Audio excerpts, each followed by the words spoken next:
আসসালামু আলাইকুম। আশা করছি আপনারা সকলে ভালো আছেন। হোমিও অনুশীলন আয়োজিত আজকের একটি সিলেবাস ভিত্তিক ক্লাসে আপনাদের সকলকেই স্বাগতম জানাচ্ছি। আমি নাহিদ হাসান।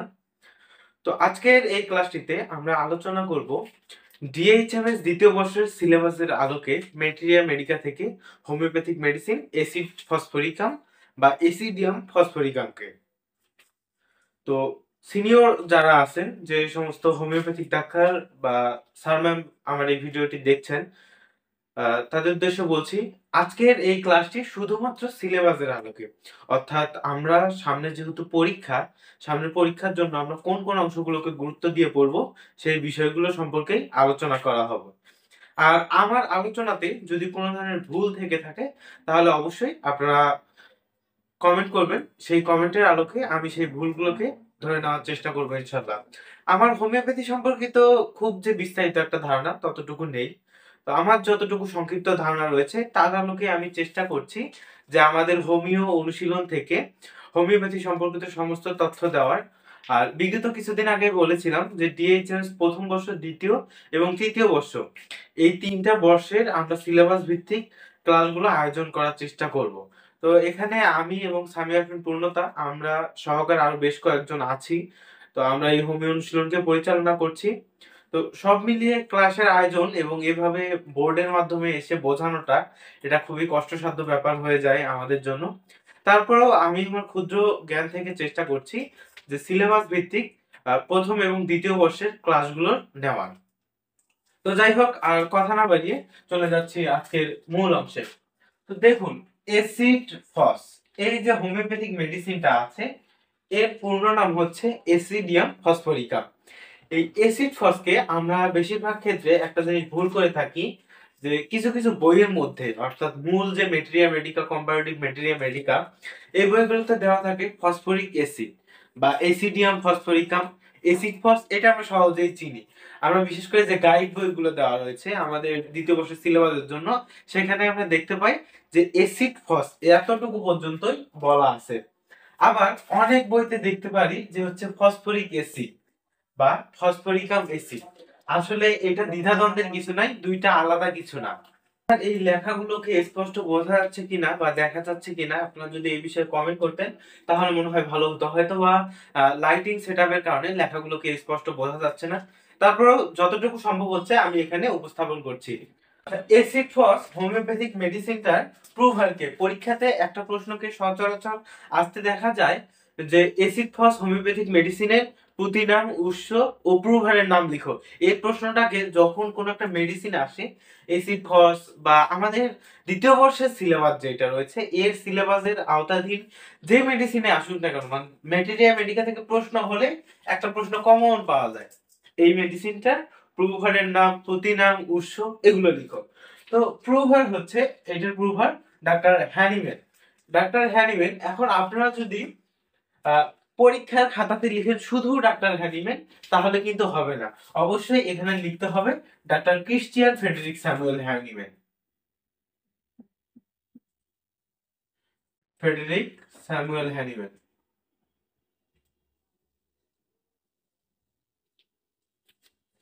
তো যাই হোক, এখানে লেখাগুলো হয়তো বা ওইভাবে বোঝা যাচ্ছে না, আপনারা যদি নোট করছেন অবশ্যই এটা আপনারা লিখে নেবেন। ফুল নাম doctor Christian Frederick Samuel Hahnemann. এই এসিড ফস হোমিওপ্যাথিক মেডিসিনটার উৎস হচ্ছে খনিজ। উৎস যেটা, এটা লিখতে হবে খনিজ। আচ্ছা, এর রাসায়নিক সংকেত, এটা কিন্তু খুবই একটা গুরুত্বপূর্ণ জিনিস, যে এসিড ফস হোমিওপ্যাথিক মেডিসিনটা যেহেতু খনিজ উৎস থেকে, অর্থাৎ রাসায়নিক জিনিস থেকে তৈরি, তাহলে তো এর রাসায়নিক সংকেতটা আমাদের প্রয়োজন। সেক্ষেত্রে আপনারা লিখতে পারেন H3PO4, এইটা হচ্ছে এর রাসায়নিক সংকেত। আবার এই মেডিসিনটার হচ্ছে আণবিক ভর, আণবিক ভর হচ্ছে 98.0, 98.00। এটা হচ্ছে এই এসিড ফস হোমিওপ্যাথিক মেডিসিনটার একদম একটা প্রথম যে প্রশ্নটা থাকে সেই প্রশ্নটার উত্তর, যে এসিড ফস এসিড ফসের শুরুতে আমি বলেছিলাম যে ফসফরিক অ্যাসিড বা এসিডিয়াম ফসফরিকাম এসিড ফস, এটা হচ্ছে এর প্রতিনাম সমনাম। এই এতটুকু বলছিলাম, এসিডিআইইউএম ফসফরিকাম, PHOS PHORICUM। এটা হচ্ছে এই এসিড ফস হোমিওপ্যাথিক মেডিসিনের পূর্ণ নাম, প্রতিনাম, সমনাম। তো এখন দেখি উৎসটা কি। এর উৎসটা হচ্ছে সোর্স বা উৎস হচ্ছে খনিজ, আর এর রাসায়নিক সংকেত H3PO4। এর আণবিক ভর হচ্ছে 98.00। এখন এর প্রভার কে? এর প্রভার হচ্ছে doctor Christian Frederick Samuel Hahnemann. পরীক্ষার খাতায় আমি আবারও বলছি, কেউ ভুল করে লিখবেন না শুধু ডাক্তার হ্যানিম্যান বা হ্যানিম্যান লিখলে এটা কখনোই অ্যাপ্রোপ্রিয়েট হবে না। পূর্ণ নামটা লিখতে হবে doctor Christian Frederick Samuel Hahnemann, আর নামের বানানটা তার ক্ষেত্রে অবশ্যই সঠিক রাখতে হবে। অনেকে এইভাবে লিখতে পারেন হ্যানিম্যান অথবা হ্যানিমান, হ্যানিম্যান, বিভিন্ন ভাবে লিখতে পারেন, তবে নামের বানানগুলো এবং শব্দগুলো ঠিকঠাক রাখতে হবে। অনেকেই লেখেন ডাক্তার স্যামুয়েল ক্রিশ্চিয়ান হ্যানিম্যান, এরকম উল্টাপাল্টা করা যাবে, ডাইরেক্ট লিখতে হবে doctor Christian Frederick Samuel Hahnemann.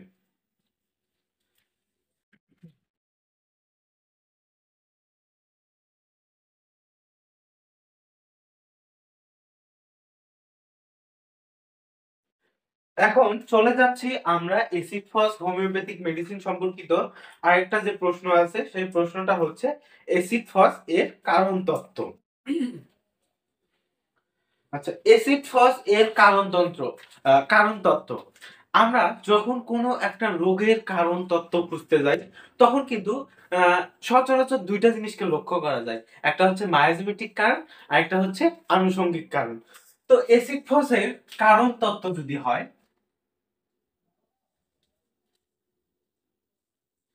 Acid ফসের কারণ তত্ত্ব হবে সেম কোয়ালিটিতে দুইটা। একটা হচ্ছে মায়োজেমেটিক কারণ,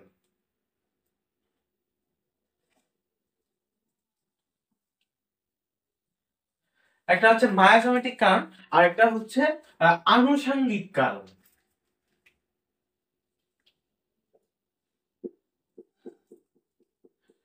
আমি আসলে এখানে লিখে লিখে দেখাচ্ছি, যারা নোট করছেন তারা অবশ্যই এখানে লিখে নিতে পারেন, অথবা এই ভিডিওটা আমাদের ইউটিউবে আপলোড দেওয়া থাকবে, ফেসবুকে সম্ভবত কিছুদিন পরে দিব। তো এখানে মায়োজেমেটিক কারণ এবং হচ্ছে আনুষঙ্গিক কারণ, কারণ ফেসবুকে না দেওয়ার পিছনে বিশেষ কারণ আছে। এখানে সমালোচনার সম্ভাবনাটা বেশি থেকে যায়। আমি নিজেও একজন স্টুডেন্ট, তো এই বিষয়গুলো দেখাচ্ছি। এটা হয়তো বা অনেকের গায়ে জ্বালা পোড়া সৃষ্টি করতে পারে। তো যাই হোক, এটা আমার ভাবার কোনো বিষয় না। আমি আমার জায়গা থেকে যতটুকু পারি ততটুকু করে যাচ্ছি। হয়তো বা অনেক স্যার ম্যাম আছে, তাদেরও আমি আলোচনাগুলো শুনি, কারণ আমার তো এখন শেখার সময় চলছে। তো সিলেবাসের ভিত্তিতে সেরকম আলোচনা কোথাও পাওয়া যায় না। মেডিসিনের পূর্ণাঙ্গ আলোচনা পাওয়া যায়, কিন্তু আমাদের এখন পরীক্ষা যেহেতু সামনে, ডিএইচএমএস দ্বিতীয় বর্ষ, প্রথম বর্ষ, মানে প্রত্যেকটা বর্ষেরই পরীক্ষা, সেক্ষেত্রে আমাদের মেডিসিনটাকে একটু সিলেবাসের আঙ্গিকেই পড়তে হবে। তো এটাই আমি চেষ্টা করে যাচ্ছি। যদি আমি আবারও বলছি, যদি কোথাও কোনো অংশে ভুল মনে হয় বা আমি ভুল ব্যাখ্যা দিচ্ছি, তাহলে অবশ্যই আপনারা আমাকে ভুলগুলো ধরিয়ে দিবেন, কারণ আমার এখনো শেখার সময় আছে, বা আমি সব সময় শিখে যাব। ভুল মানুষেরই হয়। তো যাই হোক, মায়াজমেটিক কারণ, এসিড ফসের মায়াজমেটিক কারণ হচ্ছে, এক নম্বরে আসবে সোনা, দুই নম্বরে হচ্ছে সিফিলিস, তিন নম্বর যে কারণ সেটা হচ্ছে সাইটোসিস। আচ্ছা, এসিড ফসের মায়োজোমেটিক কারণ, আমরা জানি যে মায়োজোমকে প্রধানত তিনটা অংশ ভাগ করা হয়ে থাকে। একটা হচ্ছে সোরা, দুই হচ্ছে সিফিলিস, তিন হচ্ছে সাইটোসিস, আর একটা হচ্ছে টিউবারকুলার। তো এখানে যদি তিনটাই লিখে দেই, মায়োজোমের একদম এ টু জেড তথ্য এই তিনটার মধ্যেই আছে, সোরা, সিফিলিস, সাইটোসিস। মায়োজোম ঘটিত যত বিষয় আছে সবগুলো এই তিনটার বাইরে কখনোই যাবে না। আর আনুষঙ্গিক কারণ, আনুষঙ্গিক যে কারণগুলো রয়েছে, এক নম্বরে আছে হচ্ছে দুঃসংবাদ। আসলে এটা নাম্বারিং করাটা মুশকিল ব্যাপার, আমি দেখাচ্ছি এখানে যতটুকু সংবাদ। দুঃসংবাদ,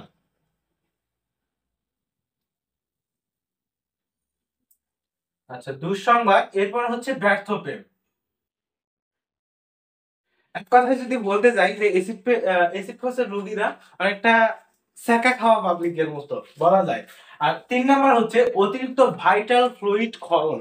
বা অতিরিক্ত ইন্দ্রিয় সঞ্চালনা বা অতিরিক্ত হস্তমৈথুন, অতিরিক্ত স্বপ্নদোষ, এই ধরনের বিষয়গুলো এসিড ফসের সঙ্গে সংযুক্ত।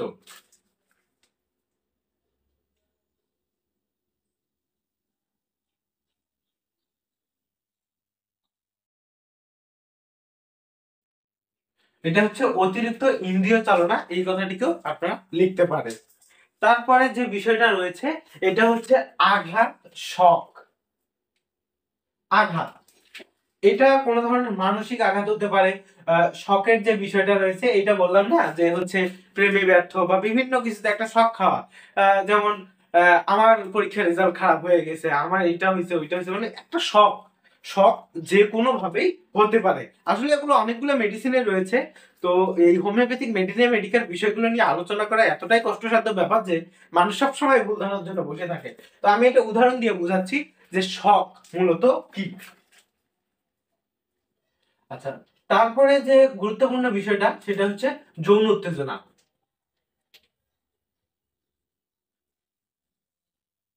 যৌন উত্তেজনা বা যৌন ক্রিয়ার যে ব্যাপারগুলো রয়েছে এটা সবচেয়ে বেশি আছে এসিড ফসে।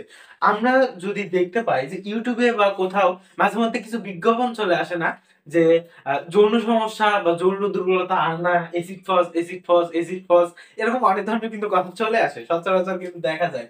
তো এসিড ফসে আমি একজন স্যারের আলোচনায় শুনেছিলাম যে ওনার চেম্বারে রুগী এসে বলছিল যে যৌন উত্তেজনা ওয়ান টাইম ওষুধটা দেন। তো এসিড ফস মূলত একটা রোগের উপরেই তো কাজ করে না, অনেকগুলো বিষয় আছে। আপনারা যারা এখানে হোমিওপ্যাথি নিয়ে পড়ালেখা করছেন আপনারা অবশ্যই চেষ্টা করবেন রুগীকে এটা বোঝানোর যে হোমিওপ্যাথি নির্দিষ্ট কোনো রোগ না, রুগীর চিকিৎসা করা হয়। তো যাই হোক, কারণে চলে আসি। আনুষঙ্গিক কারণগুলোর মধ্যে যদি 6টার মতো লিখে দেন তাহলেই হয়ে যাবে। তো এটা লিখে লিখবেন যে হচ্ছে ইত্যাদি। তাহলে এইটা একটা ভালো পয়েন্ট যে আপনি আনুষঙ্গিক কারণগুলো লিখছেন, যে এছাড়াও আরো অনেকগুলোই আছে।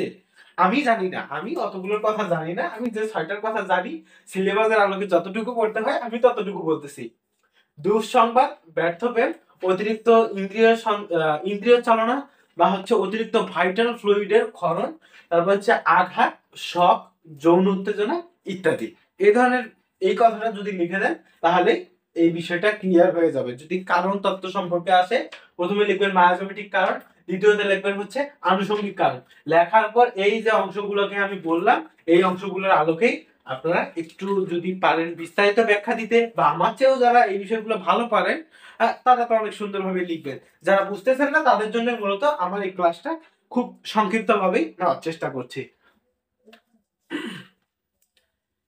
আচ্ছা, এর পরবর্তীতে যে প্রশ্নটা বেশি দেখা যায় সেটা হচ্ছে এসিড ফস এর ক্রিয়াস্থল।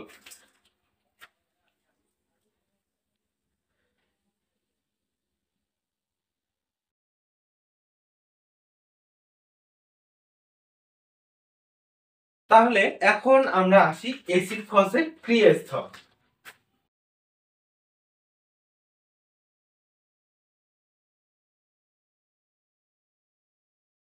এর ক্রিয়াস্থল আমি আপনাদেরকে একটা বিষয় দেখাচ্ছি যে এই দ্বিতীয় বর্ষের মেডিকেল যতগুলো মেডিসিন আছে, অর্থাৎ হোমিওপ্যাথিতে যতগুলো মেডিসিন আছে তাদের প্রত্যেকটার ক্ষেত্রে ক্রিয়াস্থল যদি হয় একটা শব্দ অবশ্যই অবশ্যই আসবে, সেটা হচ্ছে মাইন্ড।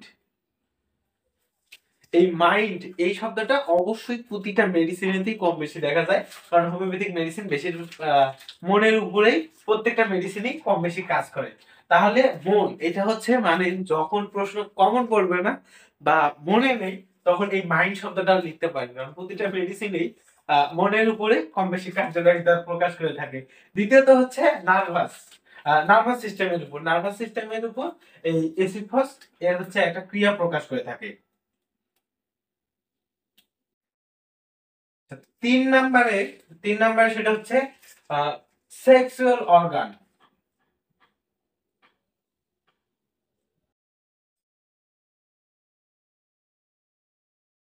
4 নম্বরে হচ্ছে চেস্ট।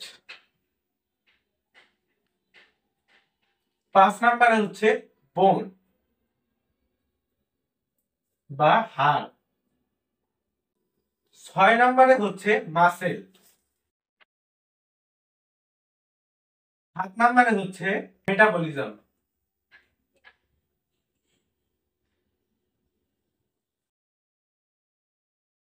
তো এতটুকু আমার লেখা শেষ। আপনারা যারা নোট করছেন নোট করে নিতে পারেন যে অ্যাসিড ফস এর ক্রিয়াস্থল, এখানে আমি ইংলিশে লিখে দিয়েছি।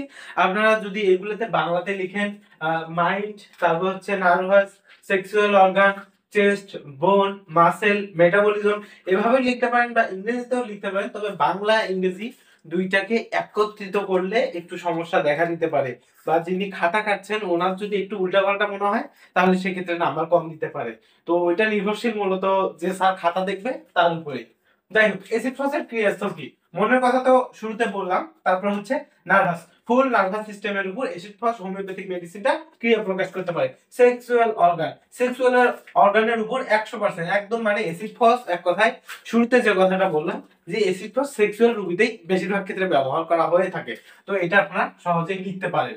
তারপর হচ্ছে চেস্ট, এই চেস্টেও এসিড ফসকে ব্যবহার করা হয়। চেস্ট বা বুকের যে সমস্যাগুলো রয়েছে এটাতেও এসিড ফসকে ব্যবহার করা হয়ে থাকে। আবার হচ্ছে বোন বা হাড়, এই হাড়ের মধ্যেও এসিড ফসের ক্রিয়া প্রকাশ করে। আরেকটা হচ্ছে মাসেল, তো এই মাসেল এটাও আপনারা লিখতে পারেন। মেটাবলিজম এটাও আপনারা লিখতে পারেন। এখানে সব মিলিয়ে একটা, দুইটা, তিনটা, চারটা, পাঁচটা, ছয়টা, সাতটা, এই সাতটা দিয়েছি। যদি আপনারা এসিড ফসের ক্রিয়াস্থল সম্পর্কিত কোন ধরনের প্রশ্ন আসে সেই ক্ষেত্রে আপনারা এই সাতটাকে লিখতে পারেন। তাহলে মনে হয় যে এইটা যদি সঠিকভাবে বানানগুলো সঠিক করে লিখেন এই প্রশ্নটাতে আপনারা ফুল মার্কই পাবেন।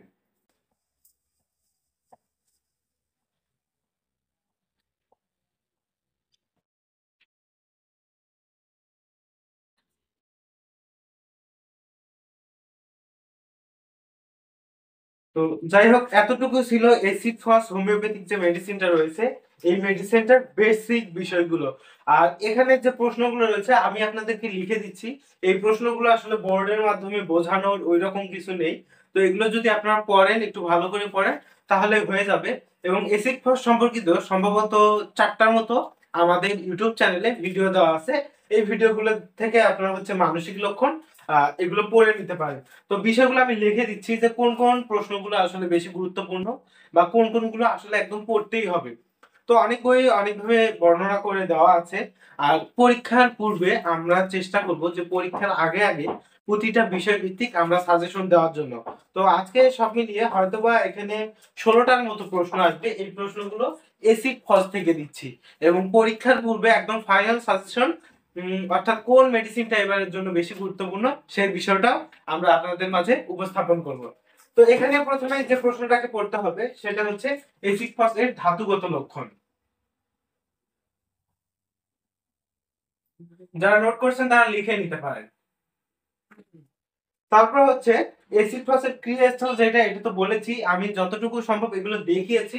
তো এগুলো পড়বেন, পাশাপাশি এই প্রশ্নগুলো পড়বেন, এটা বই থেকে আপনি ভালো একটা ধারণা নিতে পারবেন। তারপর হচ্ছে এসিড ফসের মানসিক লক্ষণ। শুধু এসিড ফাস্ট নয়, এটা প্রতিটা মেডিসিনেরই ধাতুগত লক্ষণ, মানসিক লক্ষণ, চরিত্রগত লক্ষণ সবগুলোরই জানার প্রয়োজন আছে। আচ্ছা, মানসিক লক্ষণ এটা মোটামুটি গুরুত্বপূর্ণ একটা বিষয়। তারপর হচ্ছে এসিড ফাস্টের পরিচায়ক, তারপর হচ্ছে নির্দেশক লক্ষণ বা চরিত্রগত লক্ষণ।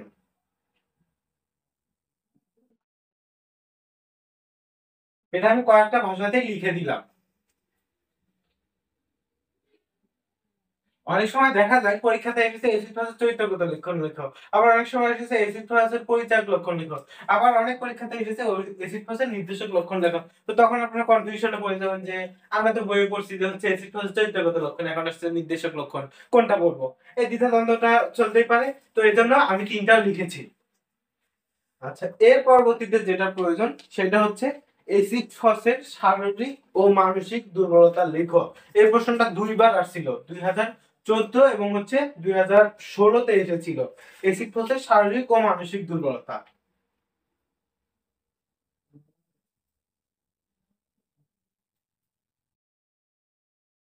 এটা মোটামুটি গুরুত্বপূর্ণ একটা প্রশ্ন। তারপর হচ্ছে এই যে মানসিক লক্ষণ, এটাও গুরুত্বপূর্ণ। চরিত্রগত লক্ষণ, এটা গুরুত্বপূর্ণ একটা প্রশ্ন।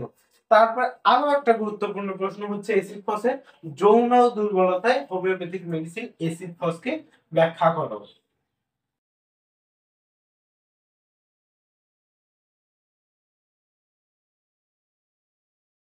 যৌন দুর্বলতায় এসিড ফস, এটা একটা গুরুত্বপূর্ণ প্রশ্ন। তারপরে হচ্ছে উদরাময়ে ক্যালকেরিয়া ফসের সাথে এসিড ফসের পার্থক্য, এটা 2014 এবং 16 সালে এসেছিল।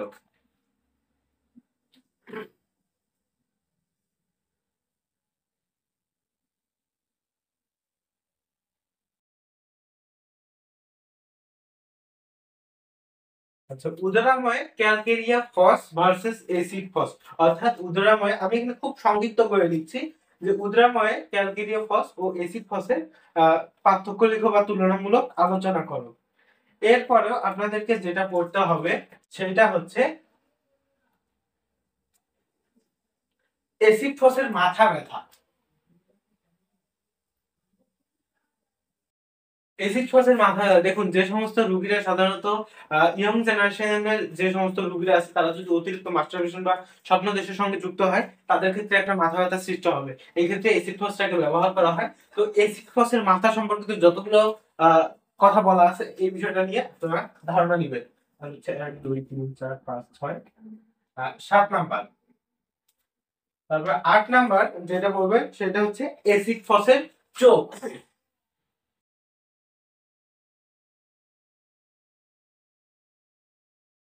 9 নাম্বারে পড়তে হবে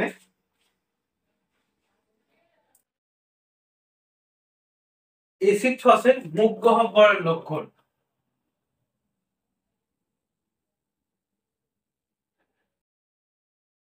10 নম্বরে পড়তে হবে এসিড ফসের চর্মরোগ।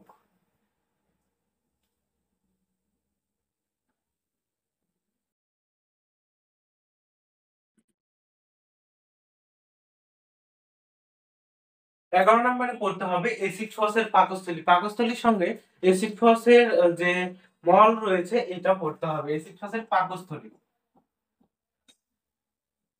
লেখাগুলো যদি না বুঝতে পারেন আপনারা অবশ্যই কমেন্ট করবেন এবং যেখানে সমস্যা হচ্ছে এটার একটা স্ক্রিনশট নেবেন।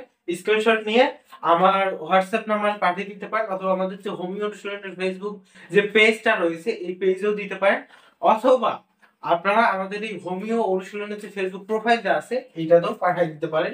আমরা তার মধ্যেই কথা বলবো। আর যারা গ্রুপগুলোতে যুক্ত আছেন, আমাদের হোমিও অনুশীলনের যে সেশন ভিত্তিক যে গ্রুপগুলো রয়েছে সব মিলিয়ে এখন অবধি 8টা গ্রুপ রয়েছে। এই 8টা গ্রুপের যে গ্রুপগুলোতে যুক্ত আছেন সেই গ্রুপে অবশ্যই যোগাযোগ করে নেবেন যে কোথায় বুঝতে সমস্যা হচ্ছে। তারপর হচ্ছে এসিড ফসের প্রস্রাব।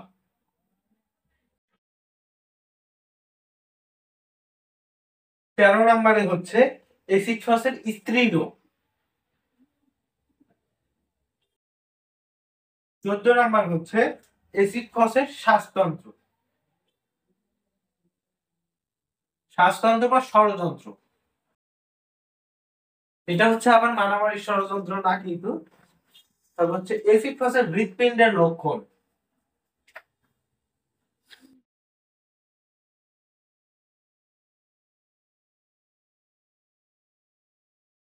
16 নাম্বার হচ্ছে এসিড ফসের হাত পায়ের লক্ষণ।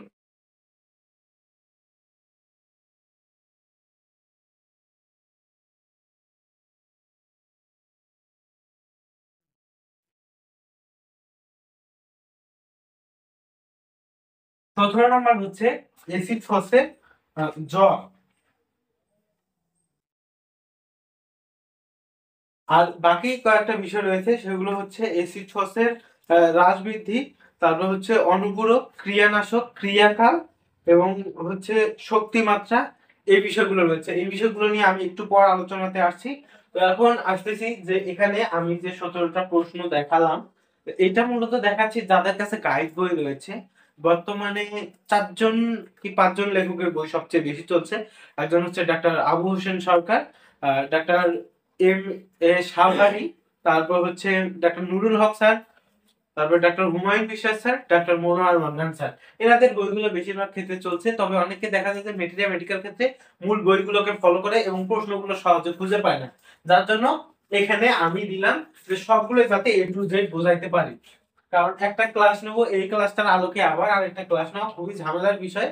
আর এইগুলো যাদের কাছে গাইড বই আছে অথবা মূল বই আছে তারা এইগুলো বই থেকে অবশ্যই নিতে পারবে। অযথা এই জন্য আর ক্লাসটিকে বেশি বড় করলাম না, এগুলো যদি ব্যাখ্যা দিতে চাই হয়তো বা 2 ঘন্টাতেও ক্লাস নিয়ে শেষ করা যাবে না, যেহেতু পরীক্ষার পূর্বের সময় যত শর্টকাটে হবে তত তাড়াতাড়ি ভালো। আচ্ছা, এখন একটু দেখি ধাতুগত লক্ষণ। এটা অবশ্যই পড়তে হবে, খুবই গুরুত্বপূর্ণ একটা বিষয়। মেডিসিনের পরীক্ষার ক্ষেত্রে এই বিষয়টা আসবে। মানসিক লক্ষণ, এটাও পড়তে হবে, বেশি গুরুত্বপূর্ণ। এই তিনটাকে বেশি গুরুত্ব দিয়ে পড়তে হবে। আচ্ছা, শারীরিক ও মানসিক দুর্বলতা, এটা খুবই গুরুত্বপূর্ণ। 2014 2016 এসেছিল যৌন দুর্বলতা এসিড ফস, এটা খুবই গুরুত্বপূর্ণ, এটাকেও লাগবে। অর্থাৎ এখানে আমি যেগুলো দেখাইছি এসিড ফসের যাবতীয় যে বিষয়গুলো রয়েছে এইগুলা থেকে এই প্রশ্নগুলোই ডিএইচএমএস দ্বিতীয় বর্ষে আসার মতো। তারপর হচ্ছে যৌন দুর্বলতায় এসিড ফস, এখানে যে বিষয়গুলো লিখেছি একদমই সংক্ষিপ্ত ভাবে লিখছি, যাতে আপনারা শুধু শর্টকাটে বুঝতে পারেন। এগুলোর ব্যাখ্যা আমি দিচ্ছি। তো উদাহরণে calcarea phosphoricum versus acid phos, অর্থাৎ প্রশ্নটাকে এভাবেও আসতে পারে যে উদ্রাময়ে ক্যালকেরিয়া ফস, এটা কিন্তু ক্যালিফস না, calcarea phos, calcarea phos, calcarea phos ও হচ্ছে এসিড ফস, এই দুটো তুলনামূলক আলোচনা, পার্থক্য করো, এ ধরনের কিছু প্রশ্ন আসতে পারে। তারপর হচ্ছে এসিড ফসে মাথা ব্যথা। এসিড ফসের এই প্রশ্নটা একটু ঘুরিয়ে আসতে পারে যে এসিড ফসের রোগীর মাথা ব্যথা কেমন, বা এসিড ফসের যে যুবক ছেলে মেয়ে রয়েছে তাদের মাথা ব্যথার ধরন বর্ণনা করো। এই ধরনের অনেকগুলো প্রশ্ন আসতে পারে। যে আঘাতে আবার চোখের সমস্যা, এসিড ফসের চোখের লক্ষণাবলী লেখো। বা আবার একটা প্রশ্ন আসতে পারে যে আর্টেমিসিয়া ভলগারিস এবং হচ্ছে এসিড ফসের চোখের সমস্যা আলোচনা করো। আর্নিকা মন্টেনা বা এসিড ফসের চোখের সমস্যা আলোচনা করো। এই ধরনের আসতে পারে, যদিও আর্নিকা মন্ট আর্টেমিসিয়া ভলগারিস দ্বিতীয় বর্ষের সিলেবাসে না, তারপরেও যদি বোর্ড প্রশ্ন হার্ড পারে সেক্ষেত্রে একটু ঘোরায় পেঁচায় দিতেও পারে, যাতে কনফিউশন তৈরি করা যায়। তারপর হচ্ছে মুখ গহ্বর, এসিড ফসের মুখের লক্ষণ এবং মুখ গহ্বরের সমস্যাগুলো লিখো। তো এইটা কোনো প্রশ্ন আসতে পারে। তারপর হচ্ছে এসিড ফসের চর্মরোগ বা এসিড ফসের চর্মরোগে এসিড ফসের ব্যবহার বা অ্যালার্জিতে এসিড ফসের ব্যবহার, এই ধরনের প্রশ্ন আসতে পারে। পাকস্থলী পীড়া, পাকস্থলীতে এসিড ফসের কার্যকারিতা কি, এখানে একটু দেখেন 6 নম্বর উদ্রাম হয় ক্যালকেরিয়া ফস এসিড ফস, তাহলে পাকস্থলীতেই কিন্তু পাকস্থলী থেকেই এই উদ্রাময়ের সমস্যাটা হয়ে থাকে। তো পাকস্থলী পড়লে এই যাবতীয় বিষয়গুলো পড়া হয়ে যাবে। প্রস্রাব, এসিড ফসের প্রস্রাবটা কেমন, এসিড ফসের প্রস্রাবটা পড়তে হবে। এবং পুরুষের যে সমস্যাগুলো রয়েছে যৌন দুর্বলতা, সহকারী শুক্রকরণ, স্বপ্নদোষ, এই যাবতীয় বিষয়গুলো পড়তে হবে। তারপর হচ্ছে স্ত্রী রোগ, এসিড ফসের স্ত্রী রোগটা কেমন হবে এই বিষয়টাও আপনাকে ধারণা নিতে হবে। শ্বাসতন্ত্র বা স্বরযন্ত্র, এসিড ফসের এই বর্ণনাগুলো করো। হৃৎপিণ্ডের সমস্যা, এসিড ফসের বুকের ধড়ফড়ানিটা কেমন হবে, এই ধরনের অনেকগুলো প্রশ্ন আসতে পারে, একটু ঘুরায় পেঁচায় আসতে পারে। তারপর হচ্ছে এসিড ফসের হাত পা, এসিড ফসের হাত পায়ের অবস্থাটা কেমন হবে। তারপর হচ্ছে সর্বশেষ বলছে এসিড ফসের জ্বর। তো এখানে যে 17টা প্রশ্ন আছে, আর প্রথমে একটা প্রশ্নতেই আমি একদম সবগুলোকে ক্লোজ করেছি, সেটা হচ্ছে এসিড ফস এর পূর্ণ নাম, পুঁতি নাম, উৎস, প্রুভারের নাম এবং হচ্ছে এর রাসায়নিক সংকেত, আণবিক ভর, সবগুলোকে দেখিয়ে দিয়েছি। এবং এখানে আপনাদেরকে আমি 17টা প্রশ্ন দিয়েছি, এটা আপনারা আপনাদের মেডিনিয়া মেডিকা থেকে পড়ে নিতে পারবেন। তো যাই হোক, এর পরবর্তী প্রশ্নগুলোতে আসছে এখন।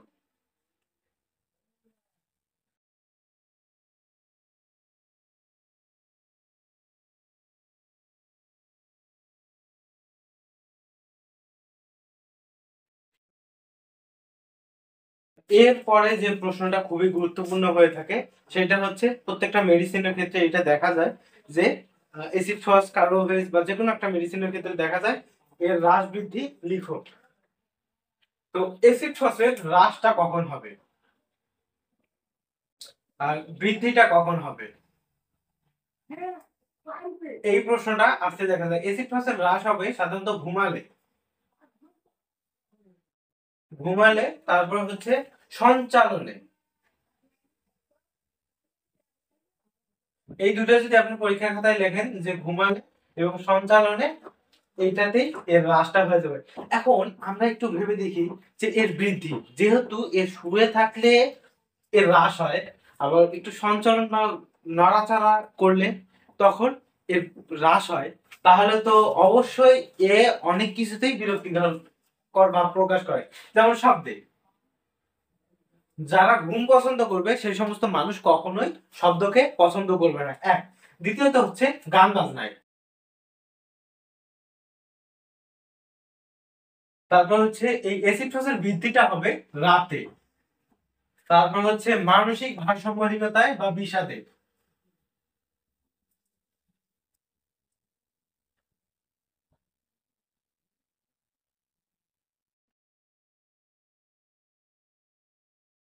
তারপর একটা হচ্ছে কথা বলতে।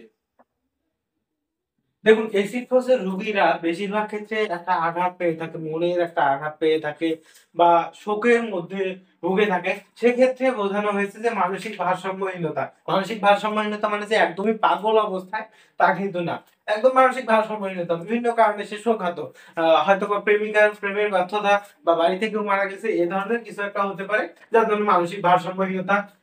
এক্ষেত্রে আমার স্টাফিসেক্রিয়া আছে, ইগনেশিয়া আছে, এই ধরনের অনেক মেডিসিনই আছে। তবে ভারসাম্যহীনতা বা হচ্ছে শোকের মধ্যে, তারপরে হচ্ছে কথা বলতে, এই ধরনের রোগীরা কখনোই কিন্তু অতিরিক্ত কথা বলাটা পছন্দ করে না। তো এতটুকু যদি লিখেন যে হ্রাস এবং বৃদ্ধি, এই যে শব্দে, গান বাজনায়, রাতে, মানসিক ভারসাম্যহীনতায়, তারপর হচ্ছে কথা বলতে, এতটুকু লিখলেই এটার উত্তরটা হয়ে যাবে। তারপর আরেকটা বিষয় হচ্ছে এসিড ফস হোমিওপ্যাথিক মেডিসিনটার ক্রিয়াকাল। এর ক্রিয়াকাল হচ্ছে 40 দিন। এসিড ফস হোমিওপ্যাথিক মেডিসিনের ক্রিয়াকাল 40 দিন।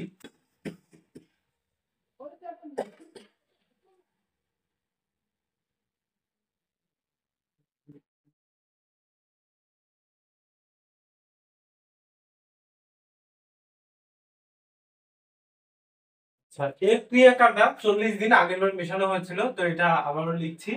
এর ক্রিয়াকাল হচ্ছে 40 দিন। এখন দেখি অনুপূরক বা তুলনীয় হোমিওপ্যাথিক মেডিসিন এসিড ফসের সঙ্গে। তো অনুপূরক দিয়েও ডাইরেক্ট প্রশ্ন আসতে পারে, অনুপূরক তুলনীয় অবলিক দিয়েও আসতে পারে, বা যেকোনো একটা দিয়ে আসতে পারে। প্রথমে আসবে হচ্ছে সিনকোনা অফিসিনালিস বা চায়না। তারপর হচ্ছে নাক্সভোম। তারপর হচ্ছে আর্নিকা। তারপর হচ্ছে সিনা। তারপর হচ্ছে রাস্টক্স। তারপর হচ্ছে অ্যাসিড ল্যাক। অ্যাসিড ল্যাক বা ল্যাকটিক অ্যাসিড। তারপর হচ্ছে অ্যাসিড পিক্রিক।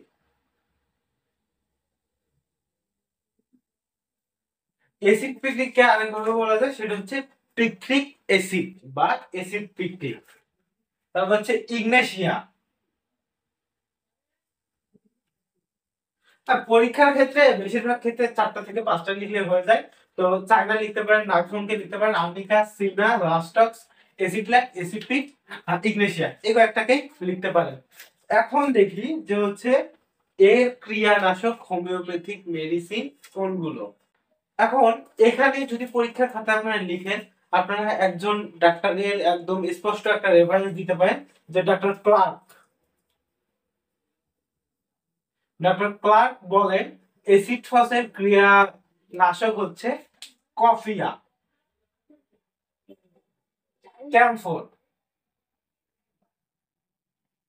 ক্যামফোর, আর একটা হচ্ছে স্টাফিসেগিয়া।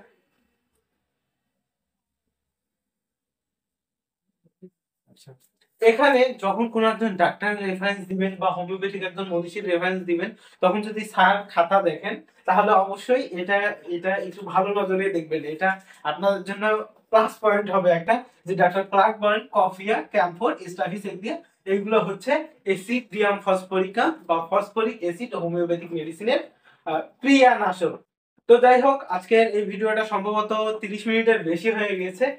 আহ, আমি আমার সাধ্য অনুযায়ী চেষ্টা করছি আপনাদেরকে যতটুকু সম্ভব দেওয়ার জন্য, এবং প্রতিটা বিষয়ের উপরে হয়তোবা ক্লাস আসবে এটা আমি নিশ্চিতভাবে বলতে পারতেছি না।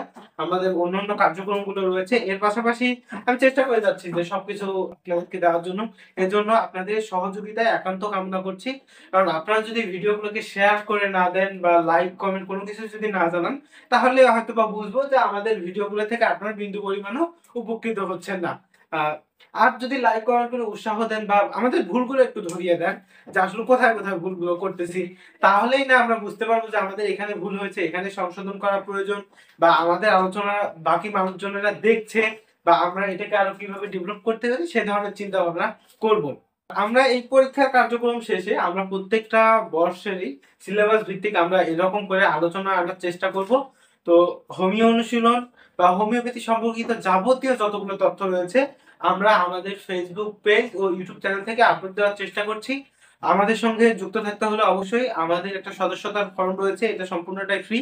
এই সদস্যতার ফর্ম আপনারা আমাদের ফেসবুক পেজ থেকে সংগ্রহ করে নিয়ে আমাদের গ্রুপগুলোতে জয়েন করতে পারেন। আর হোমিওপ্যাথি সম্পর্কিত সকল ধরনের তথ্য পেতে আমাদের হোমিও অনুশীলন ইউটিউব চ্যানেল ও ফেসবুক পেজ ফলো দিয়ে রাখার অনুরোধ রইল। আমরা হোমিও অনুশীলন থেকে প্রতিনিয়তই একটা না একটা করে লাইভ চালাবো, পাশাপাশি এই ধরনের ক্লাসগুলো দিব। তো আজকে এই ক্লাসটিতে আমার সাথে থাকার জন্য এবং আমার বকবক শোনার জন্য সকলকে অসংখ্য ধন্যবাদ।